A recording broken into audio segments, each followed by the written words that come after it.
بسم اللہ الرحمن الرحیم۔ فرماتے ہیں کہ اللہ تعالیٰ تو چاہتا ہے لیبین لکم کہ وہ اپنے حکام تمہارے سامنے کھول کر بیان کرے، ویہدیکم سنن الذین من قبلکم، اور پچھلی امتوں کے حالات اور ان کے طریقے بھی تمہارے سامنے بیان کر دے، تاکہ تمہیں پتہ چلے کہ پچھلی امتوں میں جنہوں نے اللہ کے احکام کو فالو کیا ان کو اللہ نے کیسا نوازا، اور جنہوں نے اللہ کی مخالفت کی ان پر کیسے عذاب آئے ہیں۔ تو اللہ یہ بھی چاہتا ہے وَيَتُوبَ عَلَيْكُمْ، اور اللہ چاہتا ہے تم پر متوجہ ہو، یعنی تم پر رحم کرے۔ واللہ علیم حکیم، اللہ جاننے والا اور حکمت والا ہے۔ واللہ یرید ان یتوب علیکم، اللہ تو چاہتا ہے کہ وہ تم پر رحم کرے، تم پر متوجہ ہو،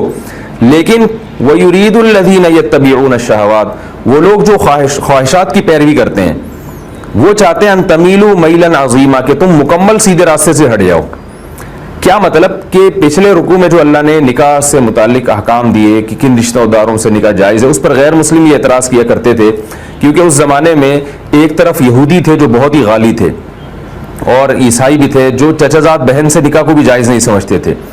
عیسائیوں میں آج بھی چچا زاد بہن کو سگی بہن کی طرح سمجھا جاتا ہے، جو چچا زاد یا پھوپھی زاد یا خالہ زاد، یعنی کزن کا جو رشتہ ہے وہ ان میں سگی بہن کی طرح سمجھا جاتا ہے، اور ان سے نکاح کی اجازت نہیں ہے۔ دوسری طرف مجوسی تھے جو کسی آسمانی مذہب کو نہیں مانتے تھے، ان کے ہاں سگی بہن سے بھی نکاح جائز تھا، بلکہ یعنی سگی خالہ سے بھی نکاح جائز تھا۔ تو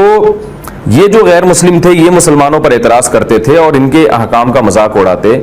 مجوسی یہ کہا کرتے تھے کہ تم خالہ کی بیٹی سے نکاح کو تو حلال کہتے ہو، مگر اپنی سگی بہن کی بیٹی سے نکاح کو حرام کہتے ہو۔ سگی بہن وہ بھی تو محرم ہے اور خالہ بھی محرم ہے، تو خالہ کی بیٹی سے نکاح جائز ہو رہا ہے، اور سگی بہن کی جو بیٹی ہے جو تمہاری بھانجی لگتی ہے، یا سگے بھائی کی جو بیٹی ہے جو تمہاری بھتیجی ہے، اس سے نکاح کو تم کیوں حرام کہہ رہے ہو؟ اس طرح اعتراض کیا کرتے تھے۔ اور نصارہ یہ کہا کرتے تھے کہ جو نصارہ اور یہود یہ کہ کزن سے جو نکاح ہے وہ تو بہن کی طرح ہے۔ تو اللہ تعالیٰ فرماتے ہیں کہ وہ لوگ جو خواہشات کی پیروی کرتے ہیں، یعنی وہ پیغمبروں کی تعلیمات کو فالو کر ہی نہیں رہے ہیں، انہوں نے تو دین میں خود سے یا تو سختیاں ایجاد کر لیں تاکہ زیادہ لوگ ان کو فالو کریں اور کہیں یہ بہت ہی پاکیزہ لوگ ہیں، کیونکہ بعض دفعہ انسان جب دین میں سختی پیدا کرتا ہے تو دیکھنے میں تو لگتا ہے کہ یہ خواہشات کا غلام نہیں ہے، لیکن اس سے مقصد بھی خواہشات کی پیروی ہوتا ہے۔ آپ زیادہ اگر یعنی جسے ہم یعنی سادہ زبان میں یوں کہہ سکتے ہیں نا کہ زیادہ ایک آدمی گویا فنٹر بننے کی کوشش کرتا ہے، یا ایک آدمی بہت زیادہ یہ شو کرنے کی کوشش کرتا ہے کہ میں بہت زیادہ نیک ہوں، تو وہ خامخواہ کی سختیاں بھی پیدا کرنا شروع کر دیتا ہے۔ تو اس سے مقصد اللہ کی رضا نہیں ہے، بلکہ اپنی خواہشات کی پیروی کی، تاکہ لوگ مجھے مقتدا اور رہبر سمجھے اور روحانی پیشوا سمجھے اور لوگ مجھے زیادہ پاکیزہ سمجھنا شروع کر دیں۔ اسی وجہ سے بہت سارے یعنی یہود و نصارہ کے دین میں تحریف کی گئی ہے، بعض چیزیں اللہ نے نرم رکھی تھی اس میں انہوں نے سختی کر دی، بعض چیزوں میں اللہ نے سختی رکھی تھی ان میں خواہشات کی وجہ سے نرمی پیدا کر دی۔